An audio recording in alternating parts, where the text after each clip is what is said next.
Chapter 9:11 Strange scene. Klein looked down at his palm as his eyes reflected the gold coin. It was heads. This meant that Klein should use the marionette's eyes to look at himself. After receiving this revelation, Klein remained hesitant. He pondered about holding a ritual to send Enzo above the gray fog. Doing so was relatively safer, allowing the damage and corruption his spirit body suffered to be completely screened by the environment before making an attempt. However, he suspected that he wouldn't receive an outcome. This was because Beyonders of the Fate pathway were noticing the projection of the mysterious space on his body. Above the gray fog, that uniqueness might no longer exist. It was like an attempt to observe an elephant's body. Instead of doing it outside, he was doing it internally. Pressing his fingers together, he clenched the gold coin in silence for a long while before making up his mind. He suddenly stood up, took out a ritual dagger, and created a wall of spirituality to isolate the room. This was to prevent anyone from hearing the possible screams or strange commotion. Immediately after that, Klein set up a ritual and sacrificed creeping hunger above the gray fog. He was afraid that the glove would turn on him when something happened to him. This was a fixed trait of creeping hunger itself. Once it didn't have its fill and couldn't secure a schedule of eating one person a day, it would view its wearer as food. And Klein starved it more often than he fed it. After doing all the preparations in a meticulous and orderly manner, Klein reached out to take the flower of blood from Enzo and wore it on his left palm. This ensured that he could recover even if he suffered any serious physical damage. At the moment he was about to wear it, Klein thought for a moment and paused. Taking a piece of paper, he wrote, "Remember to take off the ring." He was worried that he wouldn't take flower of blood off after his experiment due to his lowered intelligence. When that happens, perhaps I need a beautiful princess to wake me up with a kiss. No, take off my ring. Klein gave a self-deprecating laugh and exhaled. Removing his outerwear, he wore the ring. Then, he cast his gaze at his new marionette, Winner Enzo. The sense of crisis and nervousness was inevitable, but as long as he made up his mind, the experienced him could only forge ahead without flinching. After doing some adjustments and entering a state of cogitation, Klein made the marionette slowly turn around to look at him. With the winner's eyes, he first saw a layer of thin, emanating grayish-white fog. Amidst the fog, there was a resplendent door of light that was tainted with bluish blackness. The door of light was formed from countless layers of spherical light. Each spherical light enveloped squirming maggots. Some of them were transparent, others translucent. They had complicated and indescribable symbols and patterns that had profound meanings. Before Klein could discern the actual details, he felt his mind buzz as he lost consciousness. After an unknown period of time, he slowly woke up. He had momentarily lost his memory, almost imagining that he had slept till daybreak. What happened? It's still dark outside. Klein sat up with a push of his hands, only to realize that he was on the ground. At this moment, he caught sight of Enzo through the corner of his eye.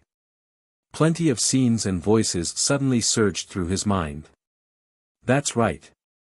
I was trying to figure out what Beyonders of the monster pathway can see from my body. I suffered too much stimulation and fainted immediately. I still vaguely remember painful screaming. Was that me? Klein, who had recovered his memories, hurriedly inspected his condition. He was surprised to see a bloody, gruesome wound on his body, as though something was about to tear out of it. At this moment, flesh was squirming in the wound, reforming at an abnormally fast speed. Klein then looked to the ground and saw that there was blood that had outlined a silhouette of where he was lying down. Thankfully, I wore flower of blood, otherwise, I might have slowly died due to the heavy injuries brought about by the breakdown of my body. After I resurrect, I wonder if I'll be in a human form or a monster form. Klein raised his hand and rubbed his temples as he scanned his surroundings. He found that the furniture had toppled, but the wall of spirituality remained intact.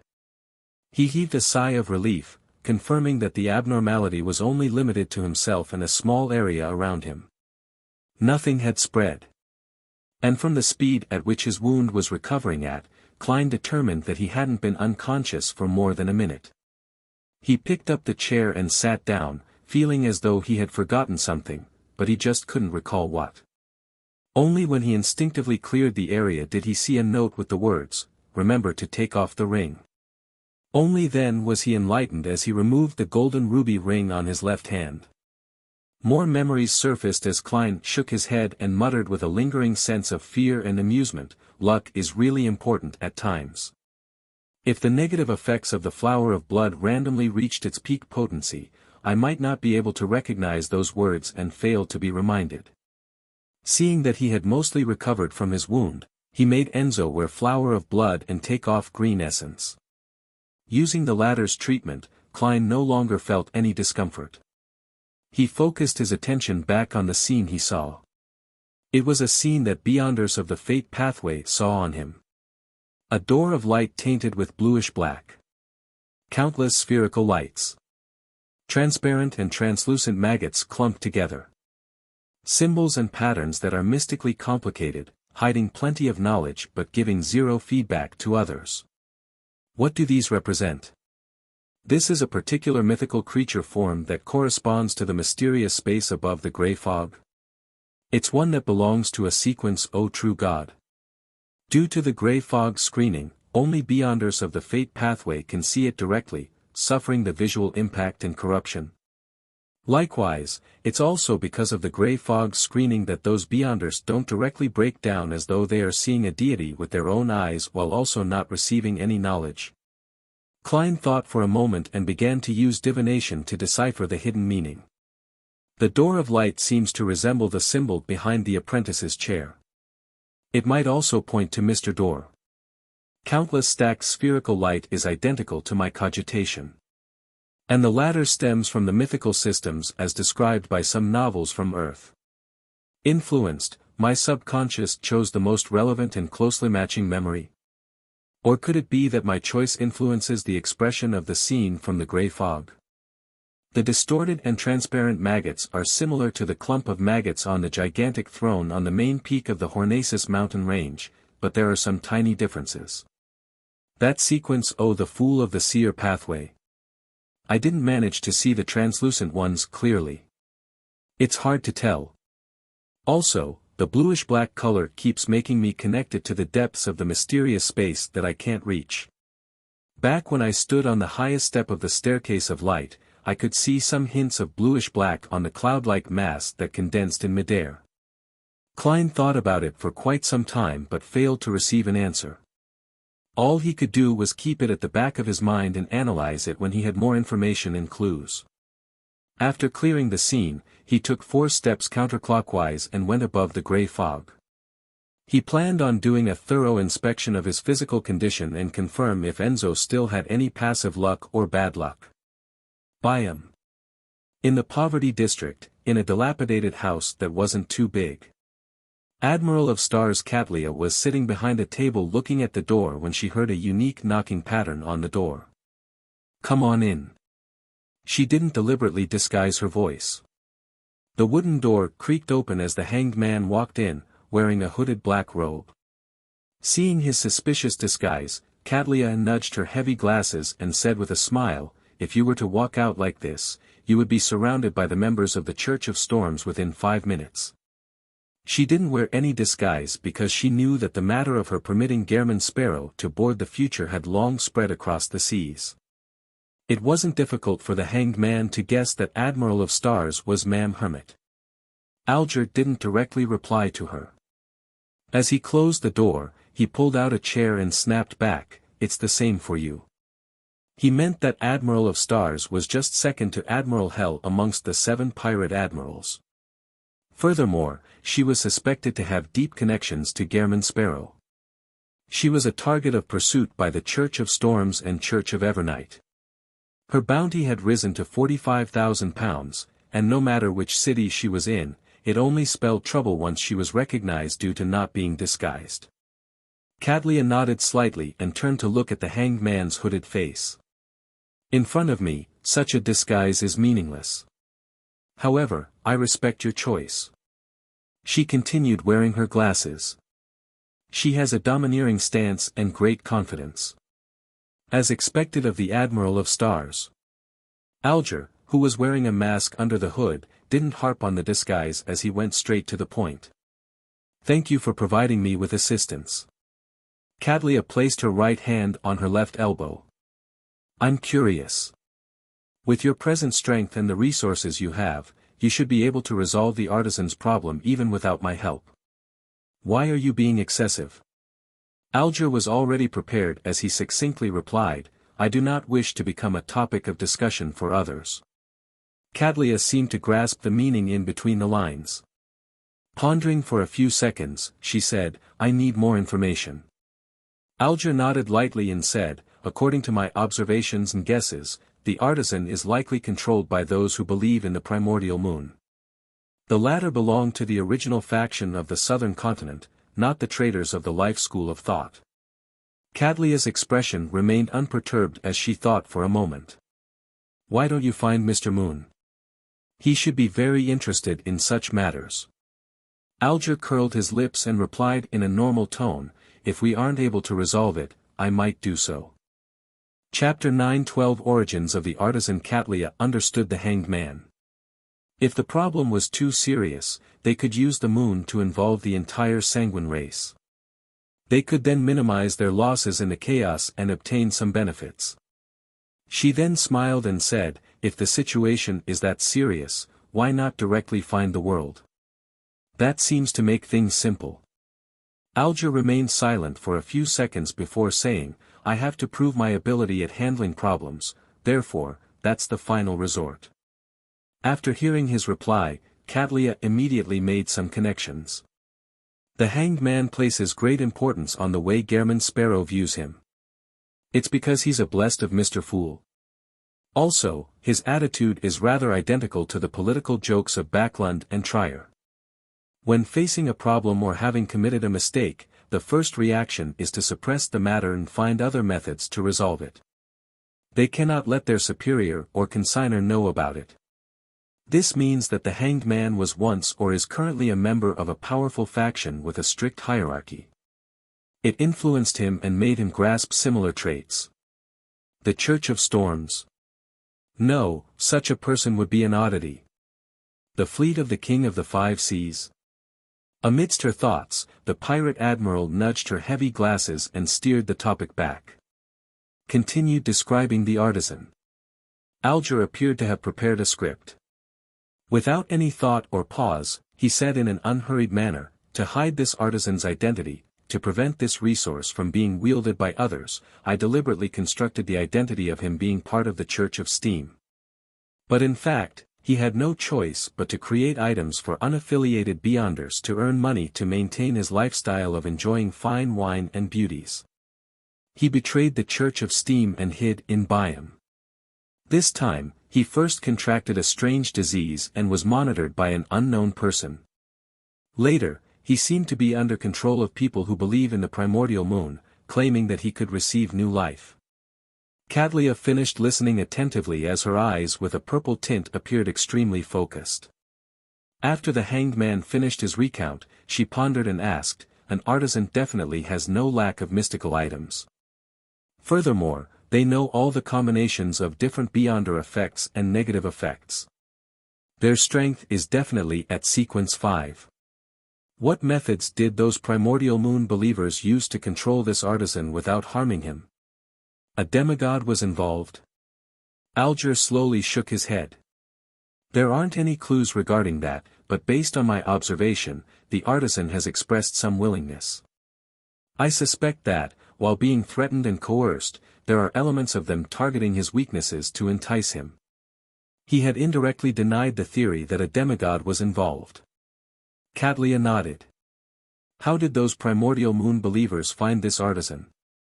Based on your description, this artisan only trades with trustworthy friends he's familiar with.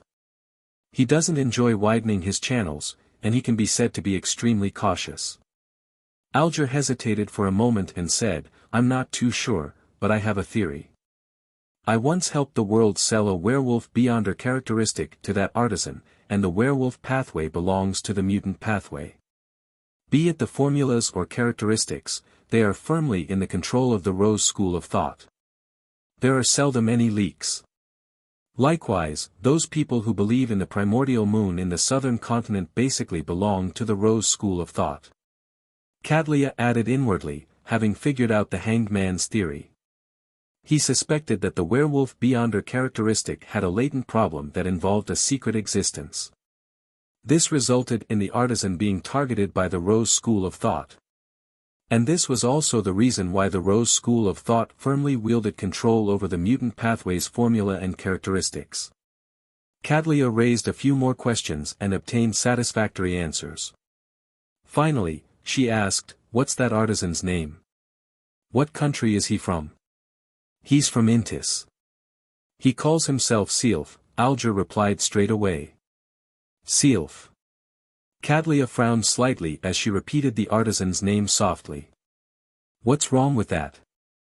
Upon seeing this, Alger directly asked, "You've heard of him?"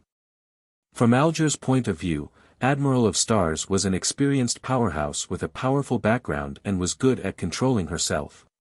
If she hadn't wished to discuss Sealf, she wouldn't have made it so clear even if she had her suspicions and questions. Due to this, he chose to ask without mincing his words. After a moment of silence, Cadlia said, "Emperor Rosel's eldest son is Seal. It's very similar to that name."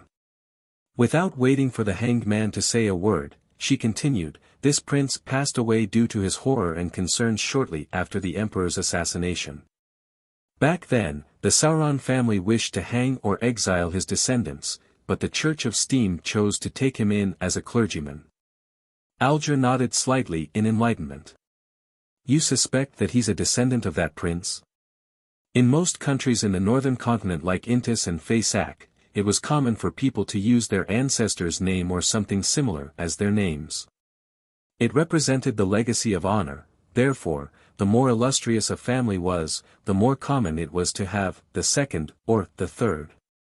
Of course, it was also very common for two people to have similar names, but Artisan Sealf wasn't only a name. He was from the Church of Steam, a person from Intis, and had reached the level of artisan. Faced with the Hanged Man's question, Cadlia nodded gently. "I can quickly make a confirmation if you can obtain his blood."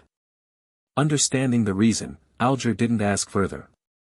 Instead, he asked, "Are you going to take action now?" "I can provide support." Cadlia's glasses reflected the crimson moonlight that shone inwards. "No, I plan on observing for some time. At the very least, we need to understand why the people who believe in the primordial moon are trying to control Artisan Sealf. If they only wish to get the artisan to work for them and create mystical items, the situation becomes a lot more simple. And if they have other goals, the problem might be more complicated than we imagined. We will need to make more preparations. As expected of the Admiral of Stars. Alger nodded and said, "I can't stay in Byam for too long, or else I will incur suspicion. If you need my assistance, it needs to be fast." After receiving confirmation from her, the Hanged Man slowly got up and pulled up his hood before leaving the room. Having learned where Artisan Sealf was presently living, Cadlia removed her heavy glasses and pinched her glabella. Clapping, she said, "Heath, come in." In the shadows of the door gap, the darkness suddenly stirred as a thin and tall but pale figure appeared. His nose bridge was ridiculously high, and his facial skin was nearly transparent. Looking ill, he was none other than the second mate of the future, Rose Bishop Heath Doyle. Cadlia looked at him and said, "The actual situation is. I'll leave the rest to you." "Yes, Captain." Heath Doyle simply replied before shrinking back into the shadows. Cadlia raised her right hand and paused for a few seconds. Stay away from Frank for the time being. He had reached a standstill in his mushroom experiments. I'm afraid that he will come up with new ideas. The location of my second marionette. Klein held two branches as he repeatedly chanted without seeing them move. This meant a divination failure or that Colane City didn't have a second marionette that suited him well. From the looks of it, mysticism methods are temporarily useless. I'll pack up tomorrow and leave. Klein mumbled and threw the branches into the trash can. Standing beside him was Enzo. Although he didn't dare to directly look at his master and was only looking at the ground, he skillfully made a cup of black tea and offered it to Klein. Compared to before, this winner now had red skin that was nearly peeling due to sunburn. After all of this turned for the better, he would have a swarthy tan. To disguise his new marionette and prevent the Rose School of Thought from recognizing him, Klein had brought this gentleman on a trip to the beach which received strong sunlight. He was then left exposed to the sun for prolonged periods of time. Meanwhile, he controlled the marionette to shave off most of his hair, leaving a thin layer. With the trimming of his brows, contouring his face with powder, and wearing shades, Enzo seemed to transform into another person. Even the most familiar of friends of his might find it difficult to recognize him unless the person was a faceless. Apart from a disguise in the real world, Klein also did some mysticism management. Firstly, he used the paper angel's embrace, and second, he carried Azek's copper whistle along with it. In addition, he also determined that a winner's passive luck and calamity trait was ineffective. However, he had no idea if it was because of its status as a marionette, or if it was due to the gray fog. Receiving the tea and taking a sip, Klein cast his gaze at the map of East and West Balam on the coffee table. He considered where he could find his second marionette. At this moment, the colors around him suddenly saturated as though an artist had contoured the area with paint. Right on the heels of that, a figure appeared beside Enzo. He was wearing a silk top hat and a black suit. With a medium build, he had bronze skin and eyes that seemed to see the vicissitudes of life. He had soft facial features, and beneath his right ear was a tiny black mole. He was none other than Azek Eggers. Mr. Azek is finally here. Klein was first delighted before he noticed that he had appeared beside his marionette. This made an amusing scene surface in his mind. Mr. Azek, who had relied on the copper whistle to locate him, had done the same as he usually did, grabbing the copper whistle's wielder by the shoulder and had left using the spirit world the moment he appeared. And all Klein could do was watch helplessly, trying to stop him with outstretched arms. But being a tad bit slow, he couldn't help but clam up. Azek appeared more reticent than before. Looking at Klein, who had a new face, he asked, "Are you ready?" Chapter 9:13 Klein's preparatory work ready. Of course not. Klein smiled as he pointed at Enzo. That glove still needs sealing. As he spoke, the badly sunburnt Enzo removed the human-skinned glove from his right hand with his left hand, which wore the flower of blood and green essence rings. It was creeping hunger. Normally, Klein tended to throw creeping hunger above the gray fog when it wasn't in use. After all, the glove's original seal had been disabled after its mutation. It needed to consume a living person on a daily basis, otherwise, it would feast on the wearer. However, considering how Mr. Azek had already replied, it was very likely that he would meet him soon. Finally, he decided to keep creeping hunger in the real world unless there were unique circumstances. After all, he could already imagine the scene of Mr. Azek arriving. He didn't wish for such a conversation to happen. "Didn't you say that the glove needs sealing?" "Yes." "Give me a second. I need to use the washroom." Or, "Are you ready?" "No." "Give me a second. I need to use the washroom." Just the thought of a similar scene and similar line embarrassed Klein, making him feel awkward. Even if he didn't consider the possibility of Mr. Azek realizing the secret of the gray fog, this would also affect his impression of him. Therefore, after obtaining a new marionette and completing his attempt at looking at himself, Klein brought creeping hunger back to the real world, making up for its previous meal. Unlike before, the wearer was now Enzo. Aside from that, to restrain creeping hunger's urge to eat a person on a daily basis, Klein carried a few normal mushrooms with him. He also made the marionette maintain a distance of at least 5 meters from him. Upon hearing his words and seeing the marionette's actions, Azek nodded and reached out to receive the human-skinned glove. Taking this opportunity, Klein took out a few mushrooms from his pocket and threw them into the nearby trash can. "Paw!" He snapped his fingers, igniting the mushrooms within a scarlet flame. However, it didn't affect anything around it. This was his flame-controlling power from being a magician. After completing this action and seeing Mr. Azik inevitably glance over, Klein chuckled dryly. The unforeseen development back then has made creeping hunger a little afraid of mushrooms. I'm using its weakness to restrain its usual urges. In fact, there wasn't much point in doing so because carrying the mushrooms restrained creeping hunger. It made the starving sealed artifact immediately lash back the moment the mushrooms disappeared. Unless there was any easily obtainable food in front of it, it would end up aiding the enemy. Mushroom. Azik muttered as he held the glove which had blood stains on its surface. He made the surroundings suddenly turn dark as the sunlight outside was prohibited from entering. Ghastly white, dark green complicated symbols, labels, and patterns appeared out of thin air. They appeared to be calligraphed by invisible wraiths, shadows, and spirit bodies. They meshed together in midair, forming a mysterious, illusory double bronze door that seemed to lead to another world. It was a deep, silent, and terrifying world. The illusory door shrank and finally landed on creeping hunger, causing its blood stains to rapidly recede, making it mostly white. A few seconds later, this human-skinned glove returned to normal. It was still a thin layered glove, and even without any suppressive effect from the mushrooms, it didn't express any signs of mania or urges. It's like how it was before. Azik handed creeping hunger to Klein. Having a big shot backing you sure feels good.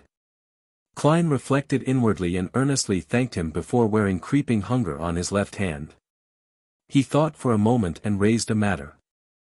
"Mr. Azik, while I was carrying your copper whistle while passing through the Berserk Sea, I had the same dream repeatedly.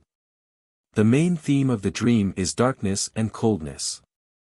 In an inverted underground mausoleum, there were countless coffins with a deceased body inside. On their backs were dense white feathers. Those feathers were tainted with pale yellow oil, and deep inside the mausoleum was a blob of black fog that enveloped everything. In the dream, you and I were exploring the mausoleum.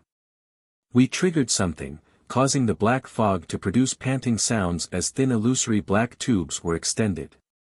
I would jolt myself awake whenever I reached this point in the dream.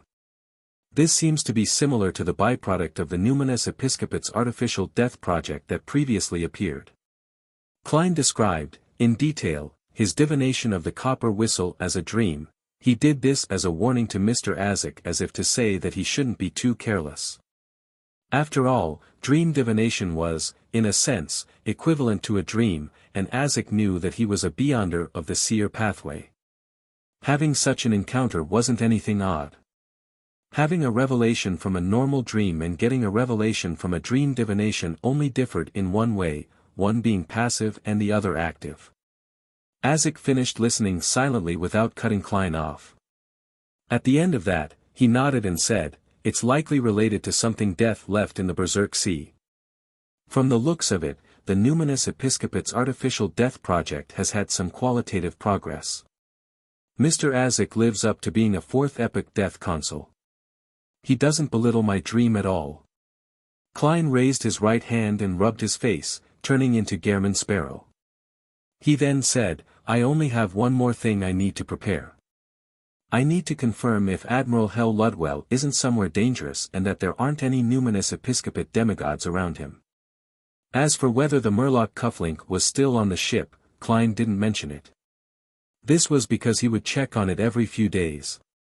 He believed that Admiral Hell had yet to discover the mystical item, or he might have already discovered it but had deliberately not moved it, hoping to lay an ambush for the crazy adventurer. Gehrman Sparrow, when he visited Azik, replied calmly, "That can be confirmed when we are nearby." "All right." Klein immediately made Enzo walk to the coat rack and pull out the golden cane. Seeing that there was nothing else, Azik reached out his right hand and grabbed Klein's shoulder. Klein also reached out his right palm to grab onto Enzo's shoulder. The surrounding colors suddenly changed. The reds became redder, and the blacks became blacker. They stacked against each other but were bright and discordant. The two men and the marionette began passing through the spirit world as the black gold inlaid cane danced ahead, pointing out the direction of Klein's lost Murloc cufflink. Before long, the cane fell down and was suspended in midair. Azek terminated the traveling, but they remained in the spirit world. He seemed to be watching something or listening in on something. After 2 to 3 seconds, he said, "There aren't any problems." With that said, he brought Klein while Klein brought his marionette out of the spirit world. Meanwhile, Klein recalled the time he searched for clues to Azek's memories. Back then, the target was the ancient chronicles that Vice Admiral Ailment Tracy possessed. Back then, Azek had said, "The problem isn't serious," but in the end, he faced Demonis of Unaging Katerina. "There aren't any problems." "Alright, since you say so." Klein lampooned as he sized up his surroundings. It was a rather familiar environment. It was a huge ship with a mainly dark color with a ghostly green to it.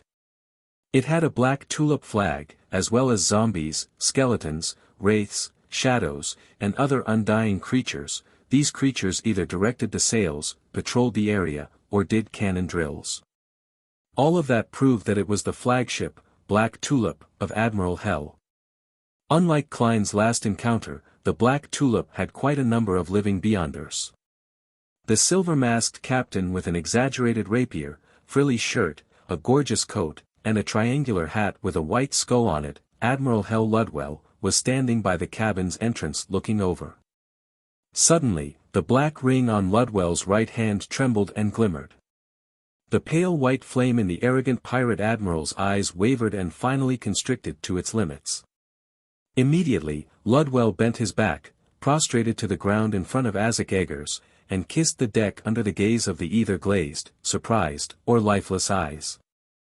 Chapter 9:14 The calling deep inside the mausoleum. Upon seeing Admiral Hell Ludwell's reaction, Klein and the living crew of the Black Tulip could hardly believe their eyes. He originally imagined 2 scenarios. The first was Ludwell requesting help from a numinous episcopate demigod to ambush Gehrman Sparrow and the powerhouse backing him. This wasn't impossible since Sequence 7 of the Death Pathway was called Spirit Medium.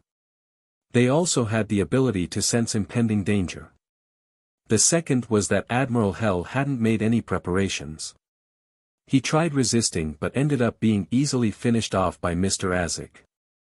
Klein's plan was to have Mr. Azek deal with the demigod while he hunted Admiral Hell in the first scenario, so as to obtain his second marionette. If it were the second scenario, he could request Mr. Azek to watch by the side as he controlled his marionette to challenge Ludwell alone. During this process, he would use creeping hunger and hide in the shadows, doing his best to stay behind the scenes so as to digest his marionette potion faster. To his surprise, Admiral Hell didn't put up a fight at all. He directly prostrated himself and kissed the deck as though he was Azek's most loyal and humble servant. "How are we going to come to blows now?" Klein stared ahead blankly, somewhat at a loss for words. And it was silent across the ship. Azek raised his hand and pressed down on his silk hat as he walked towards the prostrating Ludwell at a decent pace. 1 step. 2 steps. 3 steps.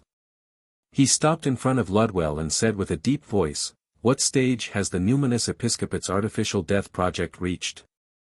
Ludwell kept his forehead peeled to the ground as he hoarsely replied, "Artificial death can already influence high-sequence beyonders who failed their advancements, but it is still unable to reply to prayers and rituals." After the description, he slightly raised his torso and took off the black, square-shaped ring from his right hand. Then, with both hands, he offered it in front of him. Silently, the ring seemed to be dragged by countless spirit bodies as it flew up and landed in Azek's palm. Azek studied it for a few seconds before wearing it on his left index finger. Suddenly, a terrifying and profound feeling was emanated from his body. The zombies and skeletons who were either naked or wearing rotten leather armor, genuflected, bowing their heads as though they only dared to look at his boots. The flying wraiths and shadows landed on the deck and clung closely to it. None of them dared to float in midair again. The other pirates aboard the ship plopped to their knees, plastering their faces to the deck without daring to raise them. Klein stood to the side, watching Mr. Azek's back and the suddenly empty scene. He turned agape, but he didn't say a word. Azek took another 2 steps forward and came to Admiral Hell's side. Then, he turned his body and faced Klein and said to Ludwell, "You shall be his marionette for a year. When the time is up, you can return to the spirit world." Azek said those words without any inflection, as though he wasn't determining Admiral Hell's life and death or future. Perhaps, to him, this was a trivial matter that didn't need him to care for the thoughts and feelings of the person being ordered. Ludwell's body shook violently as though he was furious and indignant. But ultimately, he didn't raise his head. He continued keeping his head peeled to the deck. "Yes, Honorable Death Consul." Just as he said that, ghastly white and dark green mysterious symbols were accentuated as they meshed together, forming an illusory bronze door. The door rapidly contracted and was imprinted inside Admiral Hell's forehead. Klein looked in surprise and puzzlement. Only when Mr. Azek nodded at him and pointed to Admiral Hell did he blankly step forward and enter a 10-meter radius. He began controlling Ludwell's spirit body threads. The pirate admiral almost leaped up a few times to flail his arms, but none of that happened. Soon, his thoughts turned sluggish as he subconsciously resisted. After a while, the silver-masked Admiral Hell Ludwell stood up. Bowing his head, he retreated to Klein's side and stood beside Winner Enzo. Azek watched the entire process in silence before finally slowly saying, "In the death pathway, high-level Beyonders have extremely suppressive powers over low-level Beyonders, I can tell. Back when I threw your copper whistle, even the Sequence 5 Admiral Hell failed to control his undead creatures." Klein nodded gently, indicating that he had taken note of it.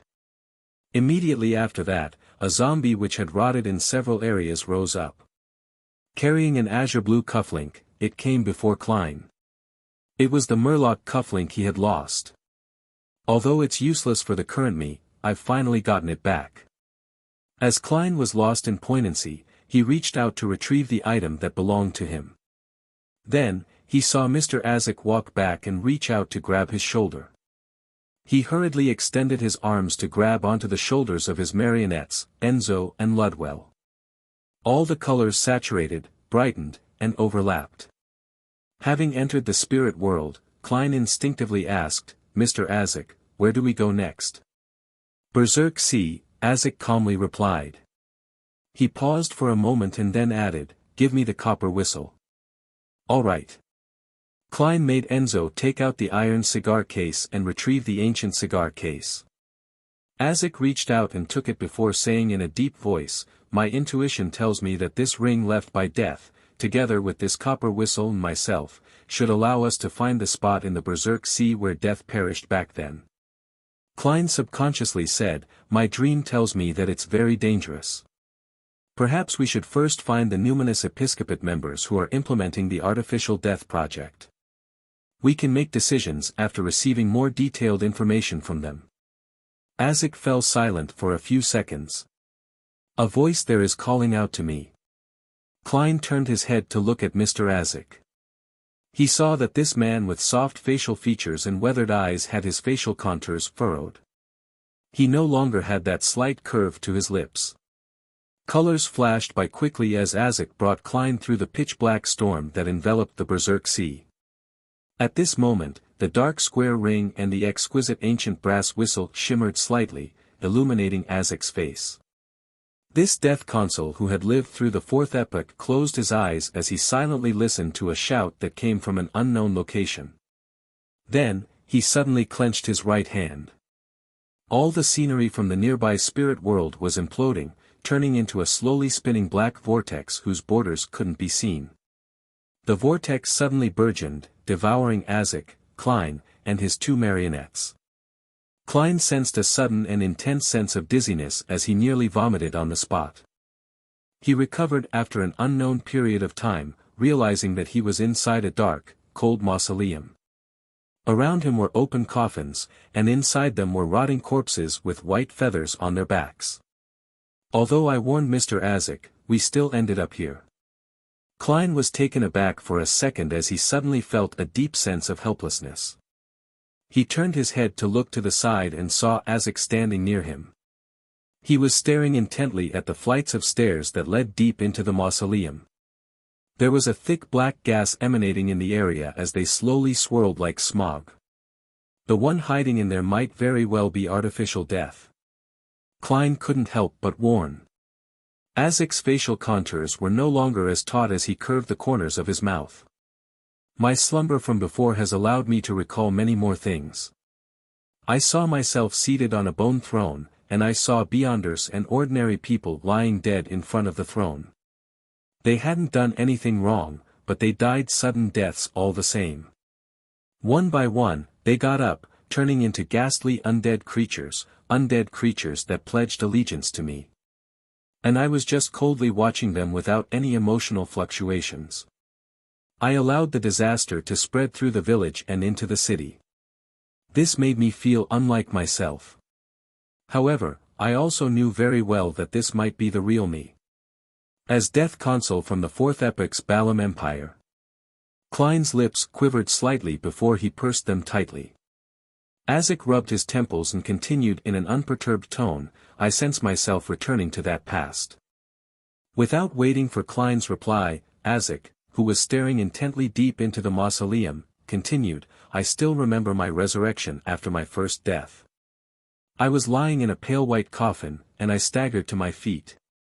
I was feeling horrified, having no idea what was happening. Nor did I know where I was. Before the clergyman collected my corpse for purification, I escaped, stumbling along the way like a wandering ghost. I crossed grasslands, villagers, and cities. I couldn't recall who I was or where I came from. No matter where I went back then, I would hear all kinds of sobbing. When I watched priests presiding over mass burials, I felt sorrow in every corner. Later, I happened to rescue a noble lady and entered her manor. She was a bright and lively girl, and I was like a feral beast from the jungle. I was sensitive, suspicious, self-abased, afraid, and I often showed a cold, indifferent, cruel side that didn't match the morality of a human. She was very curious about me. No matter how I avoided her or what terrible things I did, she would approach me, infecting me with her smile. She would use interesting matters to influence me, and without realizing it, I got used to her pranks and her existence. We secretly got together. She was very worried that her father wouldn't agree to her marriage to a former tramp and present servant. Seeing her melancholic smile, I had the feeling of blood gushing through me for the first time. I rashly told her that I was leaving, but I would return with an aristocratic title and a bridal garland. I joined the army, becoming a knight. I raised a 3-meter lance and charged at enemies. Thanks to the chaos of the Fourth Epoch's wake in the northern continent, I became a baron and obtained a fief I could call my own. I abided by my promise, and with the king's conferment letter, family emblem, a knight's medal ribbon, and my self-made garland, I married my bride. Upon saying this, Azek's expression gradually turned gentle. As though he was reminiscing and recalling something. The corners of his mouth curled up without him realizing it. Klein's heart stirred from hearing this, as though he had met the familiar Mr. Azek again. What happened next? He carefully guided the conversation. Azek looked ahead and said, later, we built a castle on our fief. We had children, a boy. He grew up very quickly, and I could tell that he would grow up to be tall and stout. He enjoyed combat, often running around while dragging a broadsword, claiming that he wanted to become a knight. I thought it was just child's talk that wouldn't last. However, even if he broke his leg or hurt his head, he didn't abandon his training. He thought that I wouldn't be able to see him if he hid in his room grimacing while tending to his wound. He underestimated his father. All the spirits in the fief were secretly under my service. Year after year passed. I recovered more and more of my memories. My wife often grumbled that the castle was too cold and dark and that she wished to go somewhere with sunlight and warmth. I satisfied her request, but it was only much later that I realized that it wasn't because she disliked staying in the castle, but that she was afraid of the changes happening to me. She was afraid of the colder me who was becoming a stranger. She never told me these things, spending time with me like she always did. We spent a beautiful time by the seaside in the south, and we even thought of having a second child, but unfortunately, we didn't succeed. It was only when I sensed that my next death was approaching did I return to the fief, to my castle. My son, that boy told me that he wished to head to Backland to become an attendant to viscounts or earls and begin his journey as a knight. I asked him why he had made such a choice when he was only around 10. He told me that I was his idol and role model. He wished to become a noble by being a knight like me without the help of his parents. Back then, I had already recovered most of my memories. Faced with that child, I always felt a little awkward, unfamiliar, and uncomfortable. But when I heard his answer, I still felt an indescribable joy, satisfaction, and pride. He was my son, completely different from the children I had back when I was in the Balam Empire. Klein knew that Mr. Azek was talking about his identity as Baron Lamadai. And the child who made him proud and satisfied had been poisoned to death in his middle age or advanced years. He was nailed in a coffin and even had his skull taken away by Insangwil. Azek's gaze went adrift for a moment. I died once again and woke up in a groggy manner. I instinctively left my fief and followed my prior arrangements to wander elsewhere. Every incarnation, I had a different life in the beginning. At times, I met with the sweetest love, at other times I received the most adorable daughter. The love, helplessness, and satisfaction left me taken aback, puzzled, and stumped again and again as I gradually recovered my memories. There was once a time where I was a filial son. I gave my parents pride, a beautiful life, adorable grandsons and granddaughters. But when I awoke and found myself, I recalled that in my previous incarnation, I had coldly watched their real son die in the battlefield and had seized his identity. On the one hand, I felt pain and guilt, and on the other hand, I felt it was nothing, something trivial. My inner heart seemed to dissociate into two. Back then, I had a mask that allowed me to change into anyone, but I lost it after awakening. This might have been something I deliberately lost. Klein recalled Mr. Azek's mention of a daughter who liked getting sweets from him. After some deliberation, he asked, I believe that it isn't a dissociation, but that you are fighting against madness. After losing your past memories, you, who restart your life, are always kind and warm, with rich emotions. At your present state, you probably recognize it even clearer. This might very well be the true you, your essence. And as a death consul, you suffer the effects of the Beyonder characteristics' latent inclination towards losing control. You suffer the influence brought about by a high-level death pathway Beyonder. I heard that he had already gone mad after the War of the Four Emperors. Klein's words weren't without much evidence, because he only knew a few of Azek's incarnations, Baron Lamut, the father who made a swing for his daughter, the filial child, and the warm and friendly history teacher. His goal was to provide a guess, a possibility to help Mr. Azek resist the death consul personality that came with his memories. It allowed him to introspect his past incarnations and use this to achieve a particular compromise with himself that wouldn't be too cold. And as he spoke, he suddenly had a new idea. Without waiting for Azek to finish digesting what he had said, he hurriedly asked, Mr. Azek, do you know about an anchor? To secure for themselves, the deities and angels use anchors to prevent the Beyonder characteristics' inclination towards losing control and stop madness from corrupting them. Yes. Azek retracted his gaze and nodded. Klein wasn't too sure, but he used a rather firm tone and said, perhaps, your repeated memory loss to restart and live a new life is the anchor you use to resist madness and the loss of control. Do not abandon them. Do not forget them. That is you. After saying that, Klein added inwardly. Anchor. Azek repeated this word as his mind seemed lost. After an unknown period of time, he suddenly sighed. This might be an explanation. At least, it lessens the intensity of my mental dissociation and conflicts. However, since I've already come this far, I should still head inside the mausoleum to see what's hiding there. Why is it summoning me, and what is causing me to die and revive again and again, losing my memories during the process only to find them again? This has troubled me for more than 1,000 years. It has troubled my every incarnation. I believe I can receive an answer today. The look in his eyes turned clearer as his voice seemed gentle, but there was an indescribable firmness in it. Klein wanted to stop him, but moments after he opened his mouth, he closed it again. Isaac pressed down on his half-top hat. Without turning his head, he said with a gentle smile, "Remember to close your eyes." With that said, he walked forward, following the flights of stairs as he headed for the deep depths of the mausoleum. The wafting black fog didn't produce any more panting sounds. It slowly scattered into its surroundings, accentuating the illusory object that was coiled at the bottom.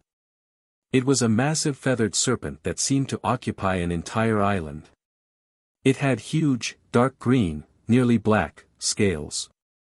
Amidst the gaps were feathers covered in yellow oily stains. On every feather, there were thin illusory black tubes extending outwards.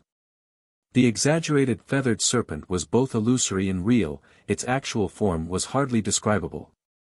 It seemed to be a combination of things incomprehensible to humans. Its eye sockets were burning with pale white flames, its face was that of a human's. The face had bronze skin, and it had soft facial features. Beneath its right ear was a tiny black mole. It was another Isaac Eggers. Chapter 9:16 Irresistible approach. Upon seeing this coiling feathered serpent deep inside the black fog, and a face at the top of the towering figure, Isaac was first taken aback. Following that, the corner of his forehead throbbed as though he had been struck in the temple, splitting his head in two. Amidst the excruciating pain, several incontiguous scenes flashed in his mind. It was a feathered serpent with a face identical to his, even to the smallest detail. Above a silent land, there were countless pale corpses, floating in midair. There were clouds stacked from bones that came from different species, black tentacles that drilled out from the ground, with eyes that resembled dead fish at the tip of each tentacle. A transparent spirit body was forcefully pulled out of his body. After these flashing scenes, a pair of white flaming eyes that were on the brink of extinguishing glanced over. A white feather stained with yellow oil fluttered down, splitting Isaac's transparent spirit body into two. One of the parts suddenly flew up and plunged inside the cloud of bones. The remaining part fused with a golden accessory that had appeared out of thin air. Amidst the pale white flames, it materialized back into a body of flesh and blood. This scene was like a thunder god's hammer striking down at Isaac's mind, again and again, making the pain hardly bearable. He raised his hand to his head as his knees gradually buckled as he knelt on the staircase. He had finally recalled everything that had happened, and he understood the reason why he was constantly dying and reviving, always losing his memories and having to recover them every single time. His soul wasn't complete. Similarly, Isaac also understood why the feathered serpent suppressing the entire space in the depths of the black fog had an identical face as his. It was him. That was the other Isaac Eggers. And all of this was a concealed attempt before death's fall. If stitching souls existed, there was naturally the splitting of souls. At that moment, the crazy and powerful death had seemingly foreseen his outcome. Unwilling to die so simply, he secretly split the soul of his son, Balaam Empire's death console. He took half of it away and used another item as a replacement, stitching it together with Isaac's soul. It was a mystery if it was a deliberate arrangement of death, or if it was an unintended consequence of the Numinous Episcopate's artificial death project. The half-soul that had been taken away from artificial death had fused with the target of the artificial death project, the uniqueness of the death pathway. It made the latter gain certain innate abilities as it began influencing high-sequence beyonders of the corpse collector pathway who had failed their advancement. And for the other half, although there was a replacement that prevented it from being incomplete, the incomplete soul resulted in repeated deaths and resurrection just like Sequence 4's Undying. And due to the golden accessory inside his body, and a calling from the other half-soul, Azek, who started a brand new life every incarnation, would gradually recover his past memories with the passage of time. In the past, artificial death had attempted to identify the reason, but due to the natural recovery of his memories, he was often already close to death once more. He wasn't able to perform any in-depth investigations. Furthermore, the Numinous Episcopate's artificial death project had been raised in the past few centuries. It was only in recent times that they received some level of success. That was why he never found the answer. Ha! Ha! Ha! At some point in time, Azek's hands had left his head. They were placed on the staircase as his throat produced a voice that didn't sound human. Drops of sweat dripped down his forehead and hit the stone steps in front of him. They spread out into a layer of pale yellow oil, growing out into dense white feathers. At that instant, he felt the other half of his soul calling out, as well as its desire. The two selves, which had been separated for more than 1,000 years, were eager to fuse as one, to be whole again. No. Azek muttered in pain, unwilling to raise his head or reach out his right hand. He had seen it clearly. Him as a feathered serpent didn't have any reason. It was filled with extreme coldness and madness. If he became one with it again, he would probably immediately be restored to his state as a death consul from before. He might even become a fake death who only had godhood with zero humanity. He would forget everything, forgetting everyone who he had once cherished. No. Azek's throat squeezed out the same word again. Irresistibly, he raised his neck bit by bit as pitch-black and gloomy scales appeared. At his forehead, something that took a life of its own protruded out. His forehead cracked as a bloody opening appeared. A golden sliver of light emitted out of nothingness, taking form inside the flesh and blood. This ancient accessory made of gold was in the shape of a tall, slender bird. Pale white flames emanated around it in the form of feathers. Inside its bronze eyes, there were shimmering layers of light that separately formed a mysterious and illusory door. The moment it appeared, Azek let out a painful growl. He raised his head completely as two wisps of pale white flames burst in his eyes that had experienced much. Deep inside the black fog, the illusory and real feathered serpent had straightened its body. It reached its head out as the two identical faces of different sizes looked at each other in silence. As four pale white flames leaped, bit by bit, Azek, whose hands were on the ground, struggled to stand up with a warped expression. Slowly, he walked to the feathered serpent known as artificial death. As he approached, the entire mausoleum began shaking. The surroundings turned transparent, reflecting a world with countless skeletons and shadows. Bloody arms, bluish-black vines with baby faces, and slimy tentacles with dead fish eyes or two rows of sharp teeth tore through the boundary between reality and the illusory, reaching into the mausoleum. However, they clung straight to the ground without daring to move. East Balam, Colane City. Daily Simone, who was rushing to her next target's location, suddenly stopped in her steps and held her head. "What's wrong?" Red Glove's team captain, Soest, asked in puzzlement. Daly frowned slightly as she answered, seemingly in reverie, "I hear strange voices. I can sense the calling that stems from an unknown place. I even wish to kneel to the ground. Can the rest of you hear it?" Soest prudently asked the other teammates. Just as Leonard Mitchell shook his head, he heard the slightly aged voice in his mind. "Look towards the Berserk Sea." Leonard subconsciously turned his body and looked in the direction of the harbor towards the distant Berserk Sea. He saw a swath of pure, deep black darkness. There weren't any gales, massive waves, dark clouds, lightning, torrential rain, or sunlight. Although Klein had his eyes closed, his outstanding spiritual perception allowed him to sense his surroundings. When he heard the painful murmurs and shouts that sounded like Mr. Azek, he could sense seemingly corporeal silence and the aura of death. What's happening? Although the artificial death deep in the mausoleum didn't attack Mr. Azek, it has inflicted him with adverse effects. Klein's mind raced as he felt anxious and worried. His spiritual intuition told him that what was about to happen was not something he wished to see. However, he couldn't figure out what he could do. He didn't even dare open his eyes to look at Mr. Isaac's present state or whatever he had encountered. This wasn't a problem that could be solved with mere courage.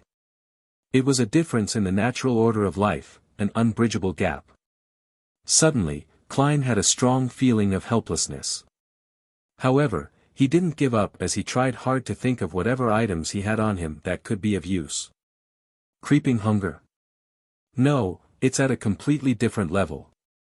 It won't be of any use. Death knell? Even worse. Grozel's travels? I didn't bring it. Neither did I bring the Black Emperor card and Tyrant card. Fate Siphon Charm. Yes, the Fate Siphon Charm. Klein was delighted as he formulated a plan. It was to use the Fate Siphon Charm to temporarily swap his fate with Mr. Isaac. He would suffer the influence created by artificial death in his place. At the very least, I still have a chance of reviving. As for Mr. Isaac, the deaths he previously suffered wouldn't from the damage inflicted.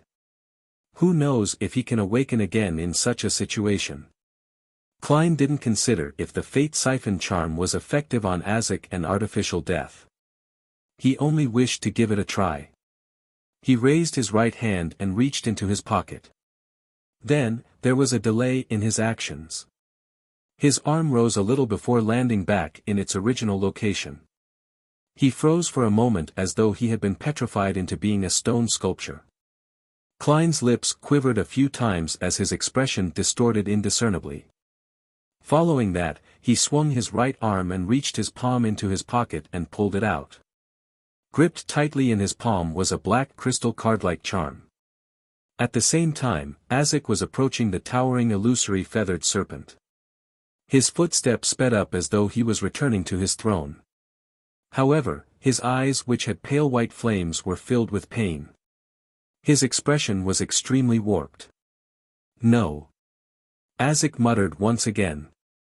Wherever his skin was exposed, white feathers stained with yellow oil grew out from the gaps of pitch-black scales. The intense shouting and desire made him lose control of himself. He was about to soar into the sky and leap towards the gigantic feathered serpent that shared his face. Pale white flames spread out from the bird-shaped accessory at his forehead, flowing towards the rest of his body. Klein's spiritual intuition was sending warnings as he hurriedly said a single word in ancient Hermes, fate. Just as he was about to use the charm, his surroundings suddenly quietened. There was no longer any sound.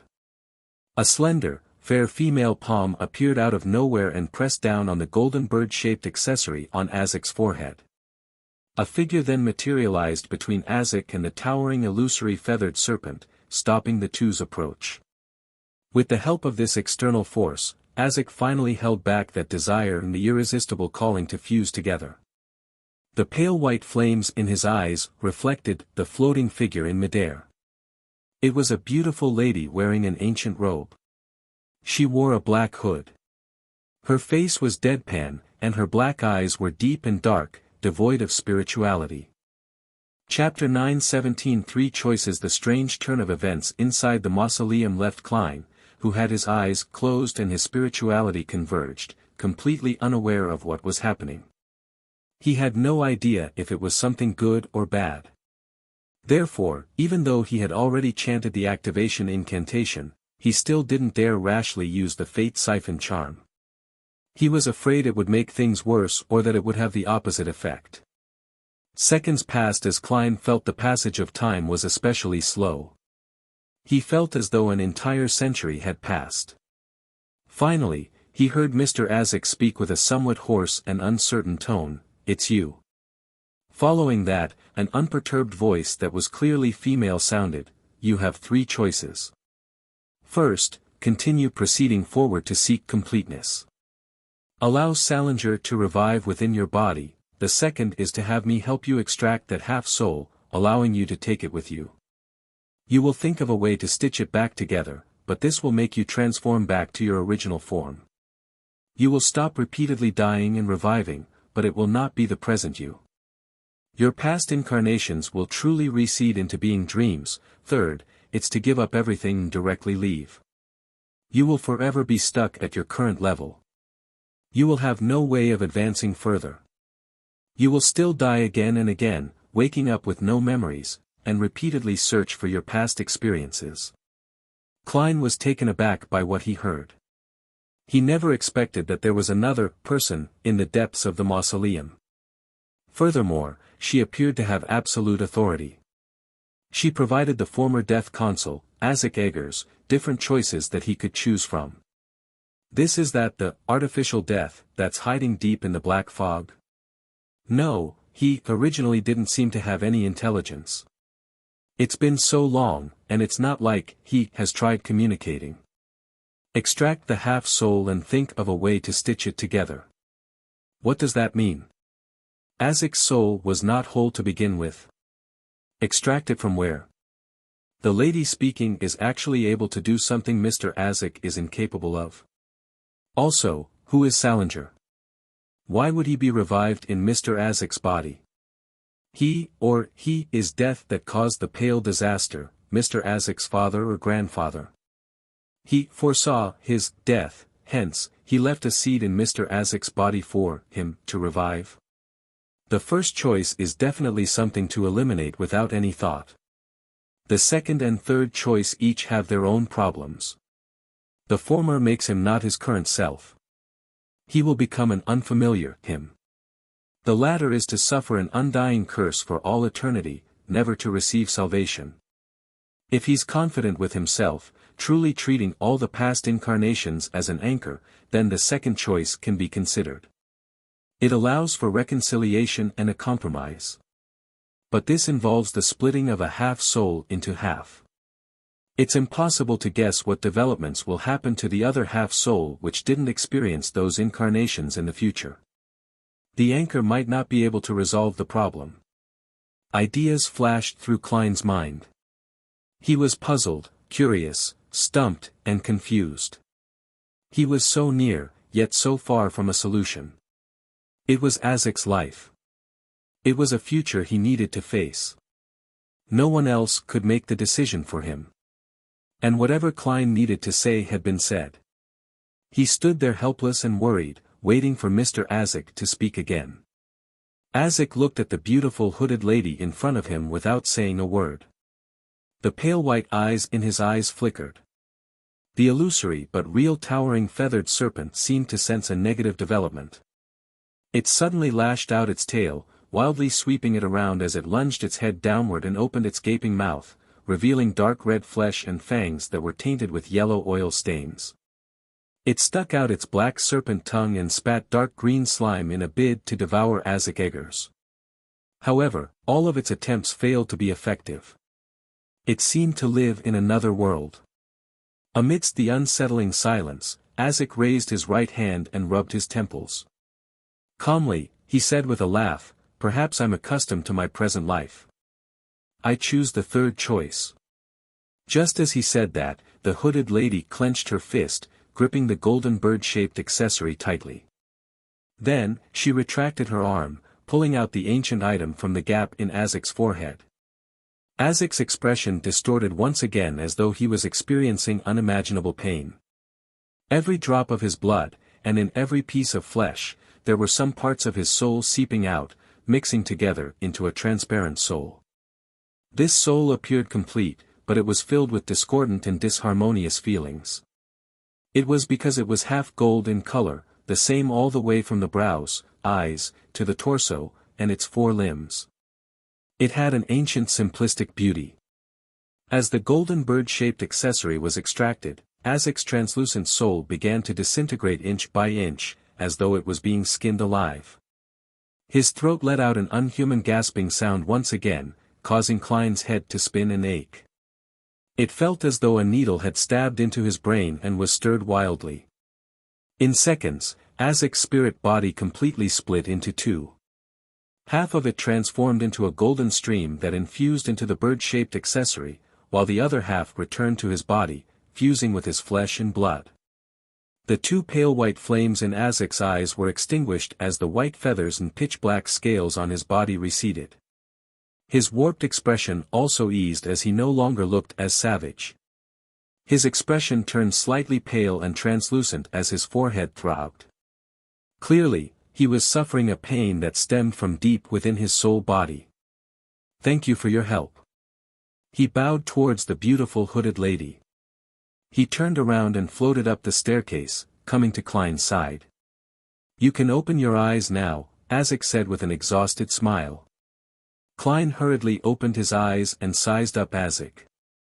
Realizing that there weren't any signs of madness or loss of control, he was completely relieved. He curiously cast his gaze deep into the mausoleum. The black fog was still emanating, completely blanketing everything underneath. Who was that? He couldn't help but ask. Isaac laughed and reached out to grip his shoulder. "Even if I were to tell you, you wouldn't be able to hear it unless she is willing to let you know." As he spoke, Klein subconsciously grabbed his two marionettes' shoulders. The colors around them saturated and clearly stacked upon one another. The two men and two marionettes quickly passed through the spirit world corresponding to the Berserk Sea, returning to Klein's inn in Kolain City. Isaac released his grip and pinched his forehead. With a gentle smile, he said, "I'll need to sleep for an unknown length of time in order to recover. If you have any questions, you can seek out the spirit world's 7 lights. You should already be aware of the corresponding ritual." "Mr. Isaac, are you all right?" Klein asked in concern. At the same time, he rebuked himself. How can he be fine having lost half his soul forever? Isaac laughed and said, "It's not a big deal. I'll just be maintaining my previous state, allowing me to foresee my death and arrange everything, severing ties with my original life. I'll then forget everything and reawaken in search of my past. Like before, at least you're there, someone who knows a lot about my past. If I were to forget once again, I should be able to recall a lot when I receive your letter." He paused and nodded indiscernibly as he chuckled. "Sleep isn't a bad thing either. At least I'll have dreams. In my dreams, I never left, accompanying her while taking in the sun while guiding that stubborn son of mine to use the broadsword. I'll also make a swing for that little kid that loves to wheedle." Having said that, Isaac threw out the copper whistle and said with a gentle smile, "Remember to write to me. But before I awaken, I will not reply to you." Just as Klein reached out to receive the ancient and intricate copper whistle, Isaac vanished from the room, his whereabouts an unknown. After blankly watching this scene for a while, Klein suddenly let out a sigh. To go anywhere else from Kolain City by land, one needed to follow the spiraling path that led upwards. After passing through the different streets, one would arrive at the peak of the city. Then, one had to descend the mountain and enter a plain. At this moment, the Red Gloves team that Soest led was standing on a square at the peak, looking down at the abnormal Berserk Sea. Daily Simone, who had been pressing her forehead all this time, suddenly lowered her hand as she said, feeling somewhat puzzled, "Everything has been returned to normal. There's no more problems." "Normal?" Leonard returned with a question in puzzlement. From his point of view, it was very difficult for Daily to return to normal before the end of the Berserk Sea's abnormality. Perhaps it's intermittent. Soest hesitatingly raised a theory. Daily was just about to answer when everyone's spiritual perception was triggered. Once again, they looked towards the Berserk Sea. In the swath of pure blackness, one bright star after another lit up. Backlund. Beneath St. Samuel Cathedral. Archbishop Anthony Stevenson received an emergency telegram from the sea. The telegram's content was rather simple, but it was sufficiently shocking. Gehrman Sparrow has appeared, boarding the Black Tulip with another person. He has made Ludwell into a marionette and left with the person Ludwell addressed as Death Consul. Gehrman Sparrow. Death Consul. Saint Anthony silently repeated these two names. He leaned back slightly and closed his eyes. Once again, the corresponding complete information of the sealed artifact, 0 to 17 appeared in his mind. Number, 17. Name, Angel of Concealment, Danger Grade, 0, extremely dangerous. It's of the highest importance and of the highest confidentiality. It is not to be inquired, disseminated, described, or spied. Security clearance, Pope, Team A researchers, and Archbishop of the Backland Diocese. Note, when the Archbishop is transferred out of the Backland Diocese, the corresponding memories have to be wiped out using sealed artifact 1-29, sealed method. The seal is completed through the combination of 1-29 and 1-80. Description, this isn't an item. Warning, she cannot be used. Appendix 1, this sealed artifact first appeared in the Pale Era of the Fourth Epoch. Exact year, missing. Exact date, missing. Exact location, missing. Appendix 2, based on the information, she has been awakened 5 times. Appendix 3, a limited premise is the reason behind its inability to be used. It has been confirmed that she can be used as the goddess's descent vessel. Chapter 9 18 Guesses and Ideas Colane City. Inside the inn. Klein sat on a reclining chair, reaching out to receive the black tea with lemon from Winner Enzo. Beside him, Admiral Hell Ludwell stood straight, wearing a mask with a rapier by his waist. He appeared like the most loyal guard. Only at this point in time did Klein, who had completely calmed down, have the mental capacity to analyze what had happened in Death's mausoleum. Amongst all of that, what he paid most attention to was the existence that had helped Mr. Azek get out of his predicament at the critical moment and provide him with 3 choices. First, a female voice. Second, this matter is definitely advantageous to her. Otherwise, no one would cross such a great distance to provide assistance. Of course, if she happened to pass by and had helped Mr. Azek out of goodwill, that's also completely understandable and acceptable. But the problem is that the mausoleum is a product formed from Death's godly powers when he perished, a product of the characteristic, corpses, and the natural environment. Without the corresponding key, even deities can't find it. With a door that cannot be opened, how is it possible for anyone to be passing by? Also, Mr. Azek's actions had been very sudden. He didn't first seek out the members of the numinous episcopate that are carrying out the artificial death project for information. He directly followed the calling and arrived at the Berserk Sea and entered Death's treasure trove. If it's not someone who can locate me or him, or them being someone who has a strong prescient ability, there's almost no existence that can arrive in such a timely manner. Finally, the Salinger that can revive via Mr. Azek's body is almost certainly the, I'm mad, but I'm stronger, Death from the Fourth Epoch. That female voice directly addressed him by his name without showing any signs of respect. This. As Klein seriously analyzed the information, he suddenly had a theory, but he couldn't help but avoid the possibility. Based on what he knew, the Evernight, Death, and Giant Beyonder pathways were a group of its own. They could be interchanged at high sequences. And other than using the honorific name of Lady of Crimson or some special grade O sealed artifact to occupy a portion of the moon's authority, the goddess also had the title Mistress of Repose and Silence. That totally pointed to the underworld and Death's domain. And back at the foggy town, and with his use of the holy sword to make a vow with the goddess bearing witness, as well as the goddess clearly possessing the authority of misfortune, it made Klein believe that he had entered her special watch list, just like how he singled out certain believers using the sea god scepter.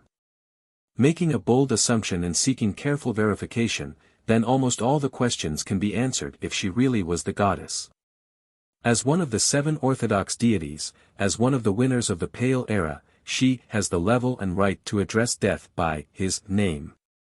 And having been labeled by her, once anything abnormal happens, such as me entering a strange place like Death's treasure trove, she would definitely sense it and take the necessary action in response.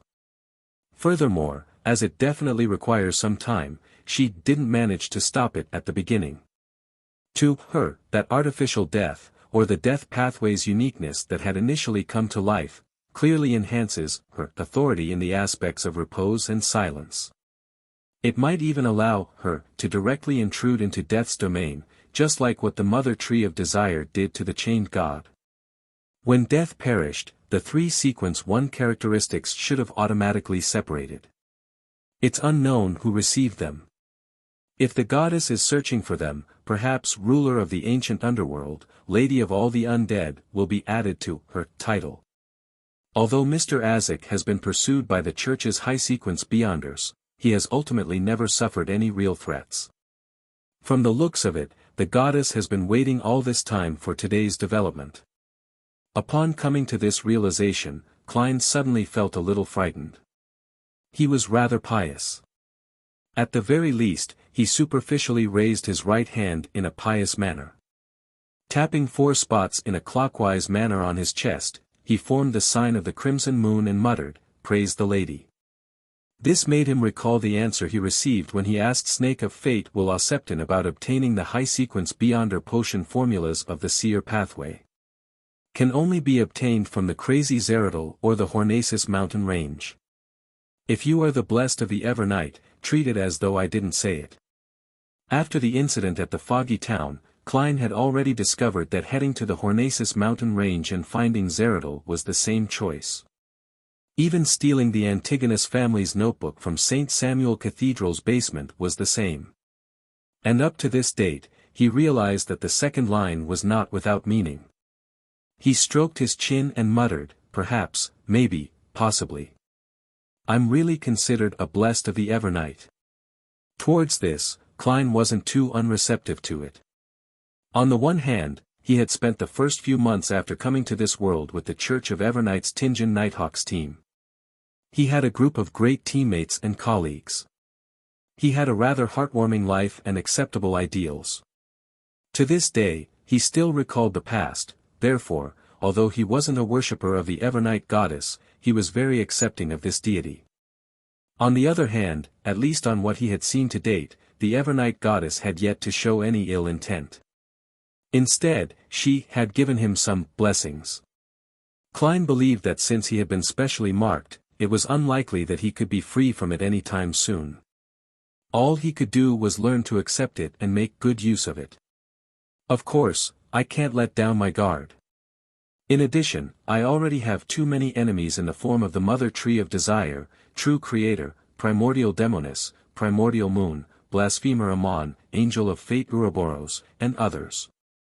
Some of them might even be able to get a hold of my location at any time. Without finding someone powerful to cozy up to, my future will really be difficult. With so many things on his plate, Klein quickly adjusted his state of mind. To him, as long as the goddess had labeled him from the moment he made the vow using the holy sword, and not earlier, as well as not constantly monitoring him, he found it acceptable. At least from the special labels afforded to me by the Sea God Scepter, constant monitoring isn't possible. Mr. Azek will be sleeping for a very long period of time. The goddess can't just do a divine descent as she pleases. There must be some corresponding obstacles and difficulties. Otherwise, the 7 orthodox deities would have made divine descents all across the world to resolve all kinds of problems. That's why I should keep a low profile and behave myself in the southern continent. I shouldn't try to pin my hopes on an external factor. Klein reminded himself before scrutinizing his new marionette, Admiral Hell Ludwell. To be frank, he was rather curious about the face hidden beneath the silver mask. But upon recalling how there was an anomaly when Ludwell took off his mask in their previous battle, he held back his thoughts. He planned to make the attempt again after he left the city and did it in the woods or somewhere uninhabited. After some work, Klein gained a rough understanding of his new marionette sequence and powers. Ludwell was Sequence 5 Gatekeeper of the Death Pathway, and he wasn't a normal human. The corresponding Sequence 9 was Corpse Collector.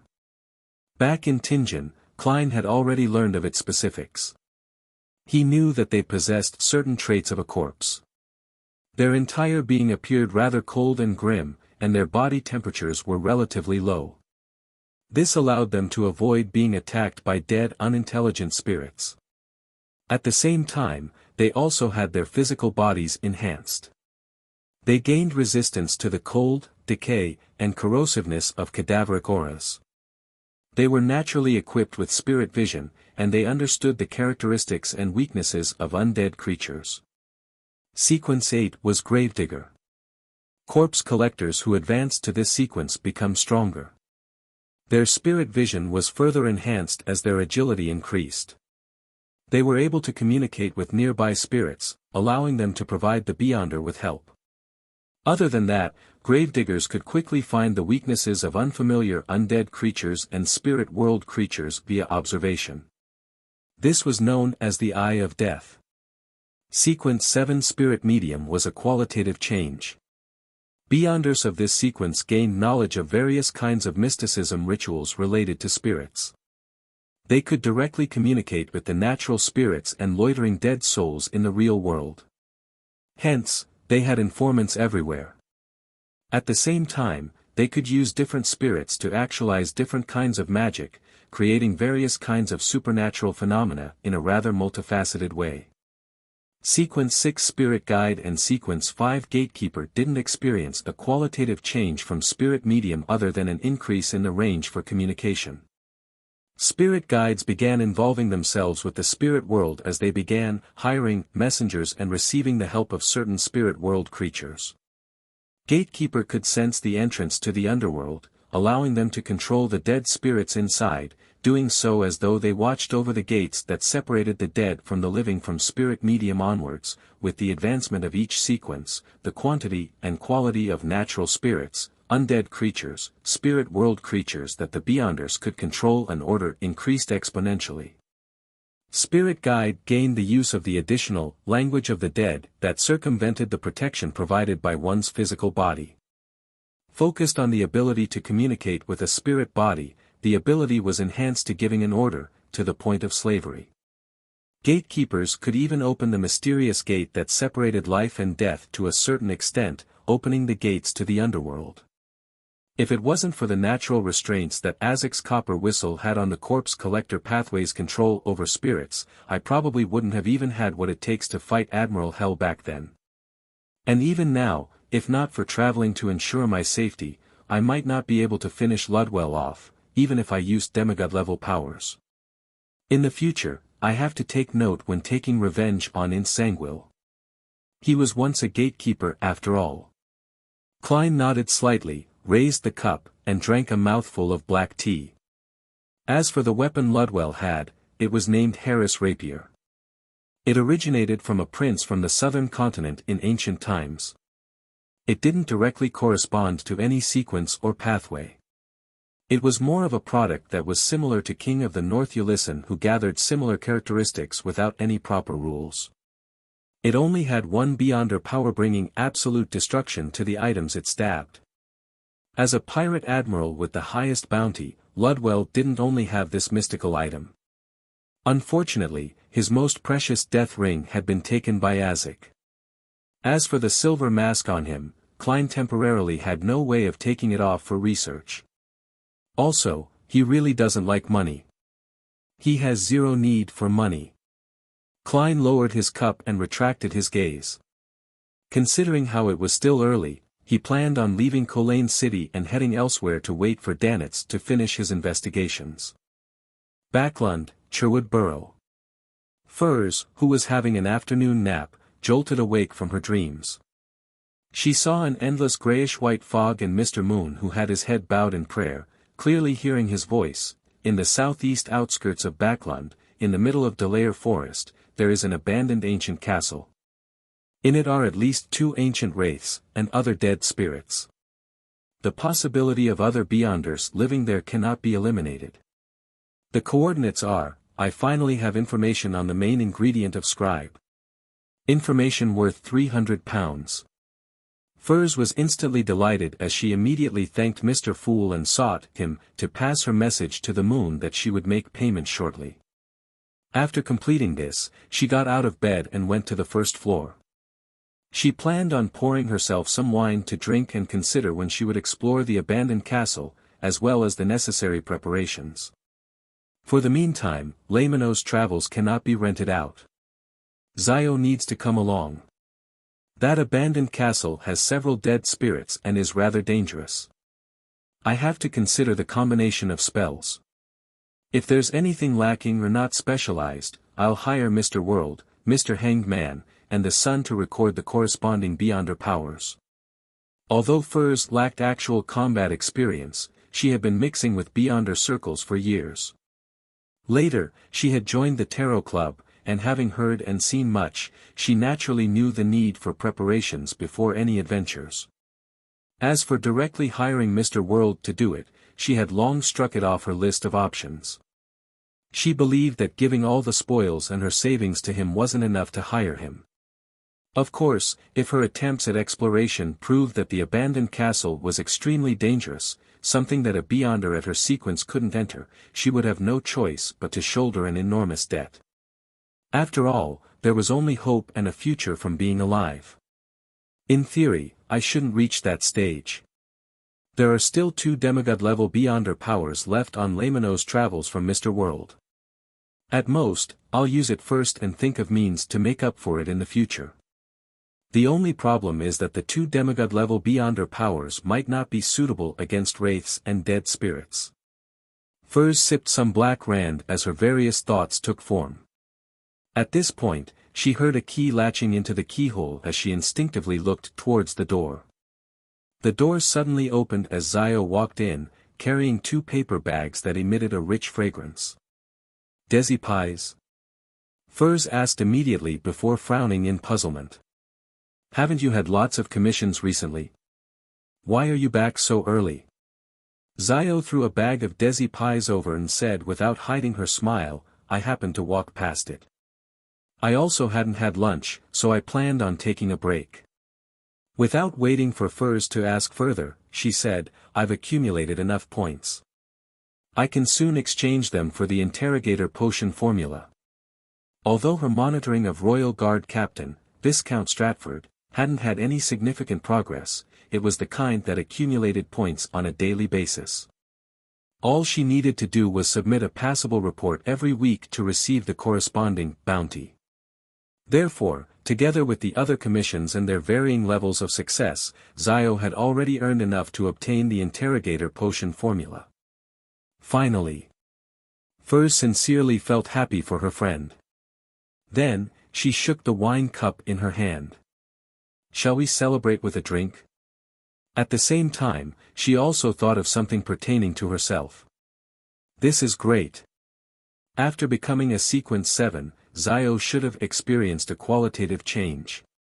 It will make exploring that ancient castle a sure thing." Zio looked at the transparent liquid in the cup before shaking her head incessantly. "Drinking is bad." With that said, she frowned. "Besides, I abhor the smell." Before Furs could speak, she suddenly recalled something. She stood up and walked to the door. "I saw the mailbox filled with things. Haven't you opened it today?" "I didn't have the time." Furs wore a look as though she was busy rushing out her drafts. Zio was a person of action. Ignoring her explanation, she had already headed out to clear the mailbox. About 10 seconds later, she walked back in with a stack of newspapers and a few envelopes. As she looked at the addressee, she said, "It's all yours." 2 letters from the publisher. One's an invitation letter from a surgery forum. One letter is from Pritz Harbor. Pritz Harbor. Furz's mind stirred as she put down her cup, and caught the letter Zio threw at her. She seemed to openly tear open all the letters in front of her friend, discovering that one of the letters was indeed from her teacher, Dorian Gray Abraham. Calderon City is in a rather special spot deep in the spirit world. I'm not sure of its origins other than it's very dangerous. A demigod had once stepped in without ever coming out. When selling the actual spirit world coordinates to that gathering's member, there's a need for you to warn him, Mr. World's target is such a dangerous spirit world city. Furs stared at the letter in her hand as her eyes widened. The Red Gloves team which had arrived at the next East Balam city had rendezvoused with the local Nighthawks, taking up an office of theirs. Everyone shall have half the day off. We will start tomorrow morning. Soas took out his pocket watch and opened it. They were about to strike a secret gathering location of the Numinous Episcopate to find more information of the Artificial Death Project and dig out another batch of enemies that hid in Backland.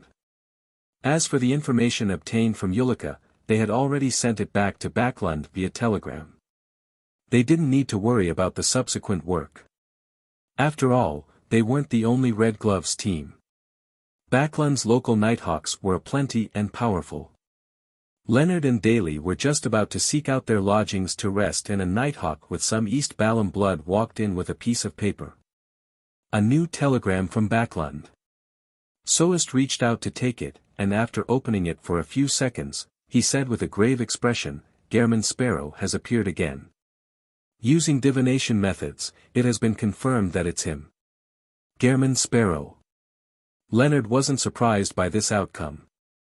He already knew from Dwayne Dantes that his former colleague, Klein Moretti, was still alive. He curiously asked, "What did Gehrman Sparrow do again?"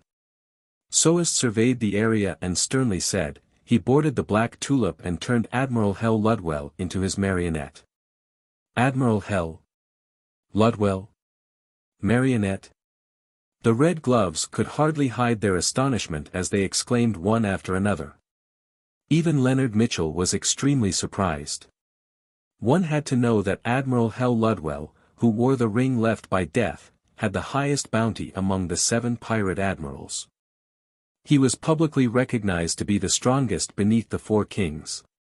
He was definitely not someone an ordinary Sequence 5 could compare to. As for Gehrman Sparrow, he had actually boarded his ship, turning Admiral Hell into his marionette despite being surrounded by the latter's, undead army and subordinates. Although they didn't know much about a faceless and a marionettist, just the term marionette was enough to let them know that Admiral Hell Ludwell's outcome was worse than death. He's already this strong.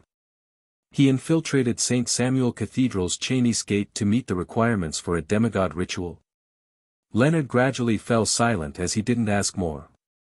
At this moment, Soest offered more information. According to the crew that escaped from the Black Tulip, there wasn't a fight back then.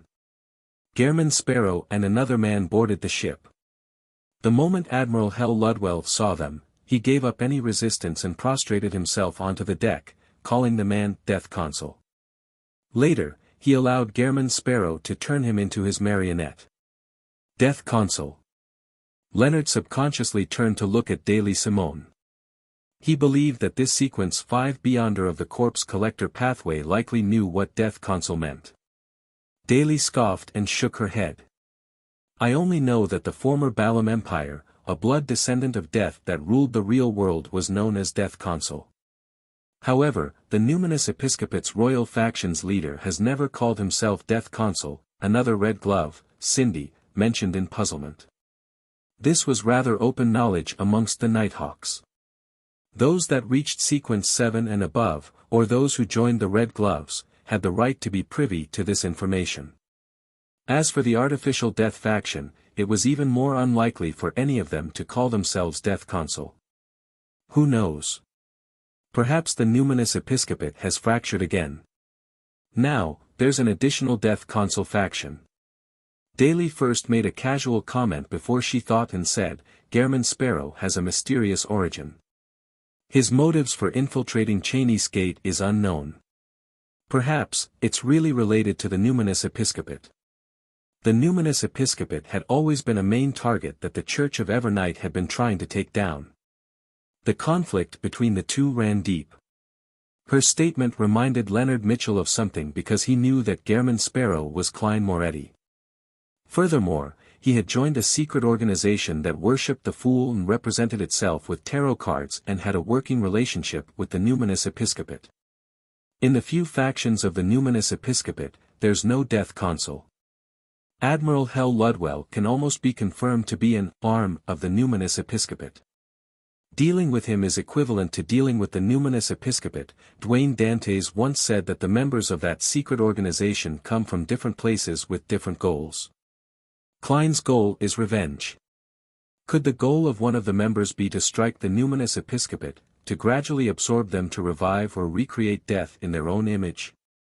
Since there's an undying monster like Dwayne Dantes who lived since the fourth epoch, it's normal for that secret organization to have an additional ancient death console.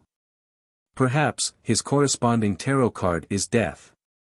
As his mind raced, Leonard began believing that he had obtained the truth. Then, he made a connection with certain details. Dwayne Dantes is an undying creature who had lived since the fourth epoch. He knows the southern continent very well. He recently left Backland and has gone missing.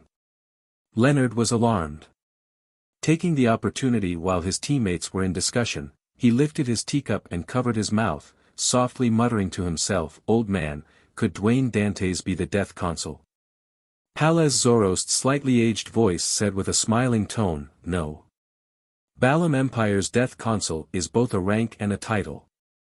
It's also the name of the Death Pathways Sequence 2. Sequence 2. That secret organization even has a Sequence 2 angel." Leonard's pupils constricted as he muttered once again, "How are you so certain that Dwayne Dantes isn't the death console?" "Because he's not an angel."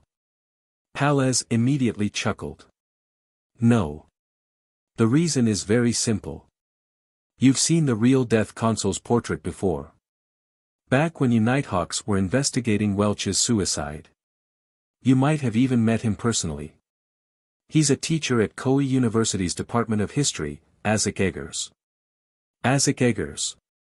Leonard was taken aback before he came to a realization. He finally understood how Klein Moretti was able to resurrect from the dead, why he was fine suffering curses, or why he could join the secret organization symbolized by tarot cards, doing all of that while usually not showing anything special about himself. The reason was that behind Klein was a member of the secret organization with the corresponding tarot card, Death. Chapter 920 Calderon's Origins Biome, the Slums. Hooded with a mask underneath it, the hanged man Alger once again met with Admiral of Stars Catlia. At a table, the two of them sat across each other, facing each other without saying a word. Finally, Catlia said, "Have you heard the news?" Alger didn't directly answer as he returned with a question, "The one about Gehrman Sparrow?" Catlia fell silent for a few seconds and nodded. "He has turned Admiral Hell into his marionette. Be it Admiral of Blood from before or the present Admiral Hell, they were both pirates who had a higher bounty than her. No matter how confident she was of herself, she didn't believe that the two Sequence 5 elites were weaker than her. You learned of it earlier than I expected." Alger confirmed the authenticity of the news in a tactful manner. Being a member of the Church of Storms which controlled a large region of the sea, he could directly obtain the latest news from the official channels. Catlia curled her lips and said, "If the future were at sea, I might have to take days or even weeks to receive it. But I've been in Biome recently." She didn't divulge her intel source. After a pause, Admiral of Stars asked frankly, "What else do you know about this matter?" Alger shook his head. "I was trying to figure out the exact situation when I saw your signal, so I rushed here to meet you." Catlia nodded slightly. Gehrman Sparrow and Admiral Hell didn't engage in a battle. Ludwell didn't resist, because Gehrman Sparrow had boarded the Black Tulip with a man who was addressed as Death Consul. Death Consul. Alger's pupils dilated as he felt an indescribable pressure. Such a term wasn't something any random demigod could undertake. Furthermore, that wasn't something the man flaunted himself, but an honorific term that Admiral Hell Ludwell had used. Furthermore, he gave up resistance and was willing to lose his life. With the hanged man not saying a word, Catlia added, "In the Death Pathway, Death Consul is the name of the Sequence 2. Of course, every emperor of the Balam Empire was also given this title. Indeed, an angel from the Death Domain." Alger automatically ignored the latter possibility. After all, based on the acting method, the position of emperor was definitely held by a Sequence 2 angel before the Balam Empire fell. And for someone who could make Admiral Hell become Gehrman Sparrow's marionette without putting up any resistance, they were definitely not something a mere title could accomplish. At this moment, Alger suddenly thought of something that left a deep impression on him. After Vice Admiral Hurricane Kalangos successfully fled, he was found standing by the side of an artificial lake. His face had rapidly rotted with pieces of flesh falling off. Even his eyeballs had rolled out of their sockets. It was undoubtedly the damage dealt by a potent force from the death domain. And Alger later confirmed that it was done by Mr. Fool's Blessed. To rapidly cause the death of a pirate admiral without him putting up any resistance, especially one who carried such a powerful sealed artifact, the assailant's level was obvious. The Church of Storms Spellsinger of God Archbishop Snake had determined at the scene that it was done by a high-sequence beyonder from the death pathway and that it was not the person he knew. Alger had no doubts about that. He believed that it was done by a sequence 4 or sequence 3 demigod, in other words, a saint. He also felt horrified that Mr. Fool's Blessed was a high-sequence beyonder. Now, he secretly gulped his saliva with great difficulty, believing that he had underestimated Mr. Fool back then as well as that Blessed. That person wasn't a saint but a grounded angel, one that shared the same level as the 3 crowns of the various Orthodox churches. When it came to religion, the 3 crowns represented the various churches' pope, pontiff, or chief shepherd. A death consul as a Blessed. Although Mr. Fool is still recovering, the amount of strength at his disposal is quite sizable. Alger's thoughts churned as his eyes shimmered. He was momentarily at a loss for words. Cadlia sensed his gloom as she asked, "You seem to have recalled something." Alger deliberated for 2 seconds before vaguely replying, "Based on what I know, Mr. Fool has a death angel amongst his Blessed." "That matches," Cadlia said as though she was muttering to herself, "then why did the world promise me mythical creature blood that's not from that death angel? Is it due to having closer ties with the other one, making it easier to obtain?" Perhaps. Although Alger felt that Admiral of Stars's inference wasn't wrong, he habitually gave a noncommittal answer. Cadlia didn't continue on the topic as she said, "We will start the operation tonight from 7:30 to 8. If you can participate in it, head over there with me." She has finally figured out the situation with the artisan. Alger secretly heaved a sigh of relief and asked in puzzlement, "Why that time?" This wasn't the most suitable period for any covert operation. Once any mistake was made, the official beyonders would quickly detect it and rush over. Cadlia nudged the heavy glasses on her nose and said with a complicated smile, "It's because it's dinner time for them. And they will be having mushrooms for dinner." What's the connection? The experienced Alger realized that he couldn't read the subcontext of Admiral of Stars's words. East Balam, in the lush and humid forest. Klein deliberately avoided the main path and came to an uninhabited area. He planned on getting Ludwell to take off his silver mask. This wasn't only to satisfy his curiosity but for a genuine reason. The silver mask was too striking. If he didn't deal with it, there was no amount of disguising that could direct the attention of others away from it. The biggest problem for a marionettist is the marionette's identity. The more powerful the marionette, the more famous they were while alive. Bringing one along with me has the risk of being exposed. If it wasn't because I didn't have the time to finish off the pirates on the Black Tulip, I would have had the means to keep it under wraps. For example, I could continue letting Ludwell be the captain while I pretend to be his subordinate. To a faceless, that's very simple. Klein sighed as he passed through the forest. There were many mosquitoes around him, but none of them came for him. All of them were circling Admiral Hell Ludwell, trying to suck his blood in vain. Klein had given his new marionette the green essence ring which attracted mosquitoes. This was because its effects were completely overshadowed by Flower of Blood. Wearing the 2 rings was rather meaningless for Winner Enzo. In addition, Klein had confirmed that Ludwell's situation was special. He wasn't too afraid of being bitten by mosquitoes. After walking a distance, Klein casually tossed a coin and stopped. After a few minutes of contemplation, he decided to finish something else before removing the new marionette's mask. This was because, through this process, he could confirm the severity of the latent danger beneath the mask. Taking out the corresponding items, Klein quickly set up a ritual and moved the radio transceiver from above the gray fog to the real world. He wanted to contact the Rhodes. Before he left Colane City, he had paid Miss Magician £350 for the spirit world coordinates to Calderon City. He had also been warned about the extreme dangers associated with it. Therefore, he planned on obtaining more information from 2 channels in order to prepare for his hunting mission. The 2 channels involved asking the magic mirror and red light. With Mr. Azek being in prolonged slumber, Klein decided not to hesitate further. He planned on expanding his social circle, and not just stubbornly and inflexibly stick to the Evernight goddess. He needed to find powers to balance things out. And the relatively friendly 7 lights of the spirit world were the best choice. With the appearance of the radio transceiver, the surrounding woods suddenly turned gloomy. It was as though the spirit world had overlapped with the real world. In about 10 seconds, tapping sounds sounded.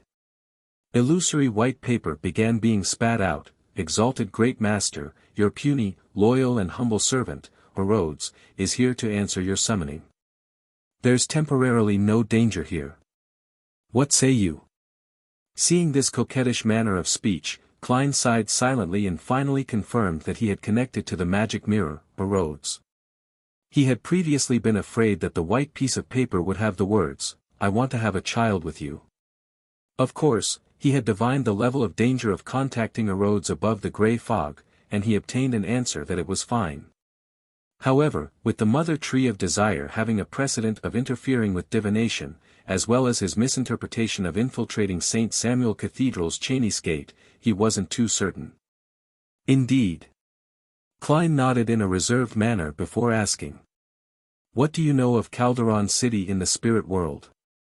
Amidst clicking sounds, a piece of illusory white paper exited the radio transceiver in a hesitant manner. I can't see that city too clearly. I do not know its exact state, but I can confirm that a saint had perished in there before. There were also certain angels, travelers, and spirit world creatures who had once entered to explore it and left it alive in a relatively smooth manner. However, none of them got much out of it. Also, I know the origins of that city. Without waiting for Klein to press, more illusory white paper spat out amidst clicking sounds. Its former name was the City of the Dead. It was a grounded divine kingdom of the ancient goddess, Phoenix ancestor Greggrace. Ever since that ancient goddess opened up the underworld, her divine kingdom was moved there. The City of the Dead gradually became the holy grounds of her descendants and believers. Before Greggrace was heavily injured by the ancient sun god and had the city uprooted and thrown deep into the spirit world, none of its citizens ever came out again. The name Calderon originates from the Abraham family's angel, the first person who stepped in. In the language of the dead, it means unknown soul.